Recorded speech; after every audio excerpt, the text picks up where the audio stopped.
इस बात पे समझौता हुआ, कब शादी होगा किरण सिंह और ज्योति सिंह अगर आपसे चाहे मदद करे और इसी प्रकार से उनका भी समझौता करवा दे, पवन सिंह ज्योति सिंह।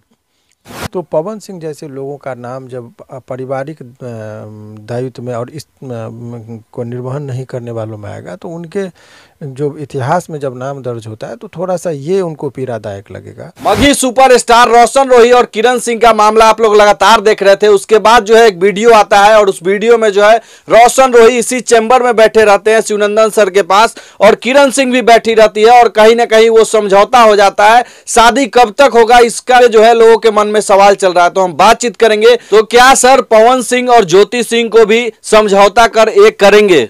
देखिए ऐसा है कि इस बात में कहीं कोई दोहराई नहीं है कि भोजपुरी इंडस्ट्रीज़ में बहुत लोग मिलकर भोजपुरी को अपने मुकाम तक लेकर गए, जिसमें एक संवाहक के तौर पर पवन सिंह जी का भी एक अच्छा ओहदा रहा है। खेसारी लाल यादव हो गए, मनोज तिवारी हो गए, और ये आधुनिक काल की बात है। और जब आप चलेंगे इससे पूर्व के जनरेशनों में तो वो जो भिखा ठाकुर सब हैं, इन लोगों का भी अहम योगदान रहा है। तो इन लोगों को अब जो है सो एक गिरावट आने लगी है। वो चर्चा जिस रूप में होनी चाहिए भोजपुरी की वो नहीं है, कुछ विवादें इधर उधर से चलने लगी है। तो पवन सिंह जैसे लोगों का नाम जब पारिवारिक दायित्व में और इस को निर्वहन नहीं करने वालों में आएगा तो उनके जो इतिहास में जब नाम दर्ज होता है तो थोड़ा सा ये उनको पीड़ादायक लगेगा। तो इन लोगों को यदि समझौता, हालांकि वो भी चाह रहे हैं समझौता, जो बातचीत से लगता है दोनों पक्ष चाहते हैं समझौता, कोर्ट में भी जाते हैं, फैमिली कोर्ट में भी तो समझौता का ही प्रस्ताव दिया जाता है। तो यदि सही ढंग से यदि लड़ाने के उद्देश्य से यदि लोग बात नहीं करें तो समझौता कराया जा सकता है। और इसमें समझौता कराने में दोनों के जो लीगल एडवाइज़र होते हैं, कोई भी एडवाइस करने वाले अगल बगल वाले लोग होते हैं, उनकी बहुत अहम भूमिका होती है। उन लोग यदि सही तरीके से दोनों पक्ष को समझाए कि इस लड़ने से कोई फ़ायदा नहीं है और आपको पाना भी नहीं है बहुत कुछ। 2004 का केस है मेरे पास, हाई कोर्ट में लंबित रहा है शुरुआत जो हुआ था, और ये 2024 है, अभी तक वो पेंडिंग है डिवोर्स का केस का होते होते। और दोनों अब IAS IPS की बात मैं कह रहा हूँ, अभी तक नहीं समझौता हुआ है।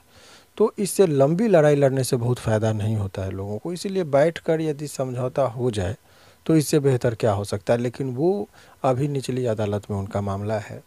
अब ये लोग यदि किसी भी आर्बिट्रेटर को जो बीच में समझौता का अहम भूमिका निभा सके तो ये हो जाए तो उनके लिए भी ठीक होगा। और एक जो निगेटिव चर्चाएं चल रही है भोजपुरी में वो तो स्वाभाविक है कि ये हो सकता है। और कानून भी जो है, जो फैमिली डिस्प्यूट जब होता है इस तरह का, तो उसमें स्वाभाविक तरीके से जो प्रक्रिया ही है कि मध्यस्थता में भेजना ही होता है। और प्रायः कमोबेश सभी केस में देखते होंगे कि एक बार मीडिएशन में भेजा जाता है ताकि आपसी समझौते से केस में जो है सो सुलह हो जाए तो ज़्यादा बेहतर होता है। सर कितना मेहनत लगा किरण सिंह और रोशन सिंह को एक करने में? देखिए मेहनत का कोई पैमाना नहीं है, मुझे बहुत ज़्यादा मशक्क़त इसमें नहीं करना। जब आपके मन में आप साफ रखेंगे, किसी को बलगलाएंगे नहीं, तो लोगों को भी आज के डेट में भले ही लोग समझता है कि हम एक दूसरे को ठग ले, लेकिन कोई किसी को ठग नहीं सकता है। आभास तो उसको हो ही जाता है कि हमारे शुभचिंतक हैं, हमारी भलाई के लिए बोल रहे हैं या बुराई के लिए बोल रहे हैं या किसी। तो हमने बहुत बेबाकी से दोनों पक्षों को कहा कि भाई ये मामला मेरे पास आप दोनों आए हैं, लेकिन मुझे लगता है कि समझौता कर लीजिए तो ठीक है, लड़िएगा तो वकील को फ़ायदा है, लेकिन हम आपको प्रस्ताव दे रहे हैं शांतिपूर्ण मार्ग से आप लोग निपट जाइए तो ज़्यादा अच्छा है। केस ही कर दीजिएगा तो क्या होगा, जेल होता है। इस सब केस में प्रेम प्रसंग का मामला है, फिर तो बेल आसानी से मिल जाती है, चूँकि रेप का मामला है नहीं। लड़के को भी बोले कि आपको लगता है कि बेल आसानी से मिल जाएगी, लेकिन फिर आपको भी 2-3 महीना 4 महीना बेल तक में तो झेलना पड़ेगा। तो क्यों नहीं बैठ के आपसे आप लोग जो मन में कुछ गलत फहमियाँ आ गई हैं तो उसको दूर कर लें। और दोनों ने सहमति जताई और उसमें बहुत जो अगल बगल के लोग थे उन लोगों का भी इसमें जो है सो योगदान रहा, और अल्टीमेटली जो है सो ये समझौता में जो है सो कन्वर्ट हो गया। सर किस बात पे समझौता हुआ, कब शादी होगा किरण सिंह और रोशन? की कोई बात अभी फिलहाल नहीं बात खुल के रखी गई। और अभी ये जो था कि कुछ बातों पर इन लोगों के बीच में जो मतांतर था, तो वो हो गया। पहले भी वो लोग साथ में काम करते थे, साथ में रहते थे, संबंध जो खराब हो गए थे वो संबंध को हमने कहा कि ठीक कीजिए, और जब संबंध ठीक होगा तो दोस्ती बढ़ेगी, और जब दोस्ती होगी तो दोस्ती ही कब जो है सो शादी में, रिश्ते में बदल जाएंगे, वो तो दोनों के बीच का है। और उसमें एक मध्यस्थता करने वाले व्यक्ति कैसे बताएगा कि कब शादी करेगा, कब शुभ मुहूर्त निकलेगा, कैसे क्या करेंगे, तो वो लोग अपने परिस्थिति के अनुकूल ही सब चीज़ क्या करेंगे। ये तो पब्लिक को दिखाने के लिए, मीडिया को दिखाने के लिए ये तो नहीं कर सकते हैं। उस टाइम में केस मुकदमा इधर उधर का चर्चा था, पुलिसें जा रही थी, वो भी भागी भागी फिर रही थी, कभी वहाँ कभी वहाँ, तो उसको भी एक महिला लोग भी वहाँ पहुँची थी उनके घर। हाँ, तो कुछ वही तो उसको मशक्क़त करना पड़ रहा था दोनों पक्ष को। तो उस सबसे फिलहाल जो है ये लोग अभी जो है सो राहत महसूस कर रहे हैं, यही बात है। सर, क्या ज्योति सिंह अगर आपसे चाहेगी कि सहमति हो, अगर आप उनका मदद करें और इसी प्रकार से उनका भी समझौता करवा दे, पवन सिंह, ज्योति सिंह?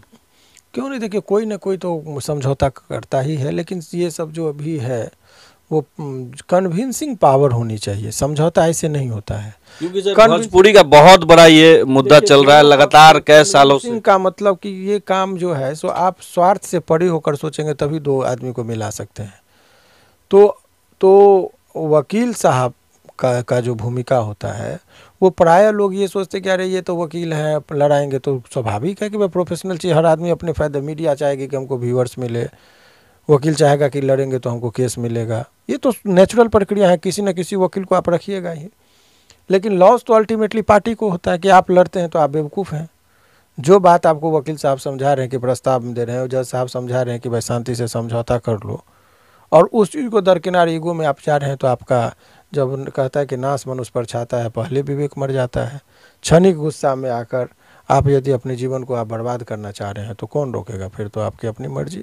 लेकिन बीमार हो आदमी को तो डॉक्टर का बात मानना चाहिए, केस हो तो वकील साहब की बात माननी चाहिए, तभी तो जाके आपका ये होगा। हर आदमी, हर विभाग का एक जो स्किल पर्सन होता है, एक्सपर्ट होता है, उनकी राय के अकॉर्डिंग यदि काम करे तो ज़्यादा सहूलियत होगी उनके लिए, तो ये सब चीज़ें चल सकती है। तो क्या सर पवन सिंह मदद मांगना चाहेंगे तो आप करेंगे? देखिए ये काल्पनिक प्रश्न है और काल्पनिक प्रश्न का आंसर देना नहीं सर, ऐसा होता है कि आपका वीडियो देखकर कहीं वो तो कुछ लोग उनके तरफ से, जो उनके तरफ से हैं, वो लोग अप्रोच भी किए थे, लेकिन अभी मामला, आप खेसारी जी का भी केस लड़ चुके हैं लगातार, अभी तो मघी स्टार को भी एक किए हैं। तो जब कभी भी उन लोगों का केस आएगा तो उस पर विचार किया जा सकता है। अभी फिलहाल मेरे पास उस तरह का कोई सर क्या संदेश देंगे, क्योंकि आपका लोग जो है बात सुनते हैं, और ये आप इससे मैसेज यही आता है कि वाइफ और हस्बैंड के बीच में जो झगड़ा है उसको आपसी राय मशवरा से कर लीजिए, और कुछ भी हो जाए तो मीडिया के सामने बहुत ज़्यादा उछाल कर नहीं ले आइए। इतना भी रिश्ते को ख़राब मत कीजिए कि सुधार होने का कोई गुंजाइश ही ना बचे। इसीलिए मीडिया, पुलिस, कोर्ट ये लास्ट विकल्प के तौर पर रखिए। प्रारंभिक में ही लोग प्रेशर क्रिएट करने के लिए इस तरह की हरकत करते हैं, उनको बचना चाहिए। जब शांति के सारे मार्ग बंद हो जाए, कोई विकल्प नहीं बचे, तब न्यायालय की ओर बढ़िए, अदरवाइज अपने स्तर से समझौता की पहल करनी चाहिए। तो देखिए ये हमारे साथ शिवनंदन सर से पटना हाई कोर्ट से, जो कि कह रहे हैं और किस प्रकार से जो है पति पत्नी के झगड़े जो है आए दिन सोशल मीडिया पर लोग आकर आरोप लगा देते हैं, तो कहीं ना कहीं उसको घर में ही सलटा लेने की ज़रूरत है। सोशल मीडिया पर आकर आरोप लगाने से कुछ होने वाला नहीं है, और बाकी केस फौजदारी होगा तो आपका कहीं ना कहीं पैसा भी व्यर्थ होगा, और फिर बाद में वही होना है जो होगा। बाकी इस वीडियो के माध्यम से आप लोग क्या सोचते हैं कमेंट करके जरूर बताएगा, और वीडियो को एक बार शेयर कर दीजिएगा। जय हिंद, जय बिहार।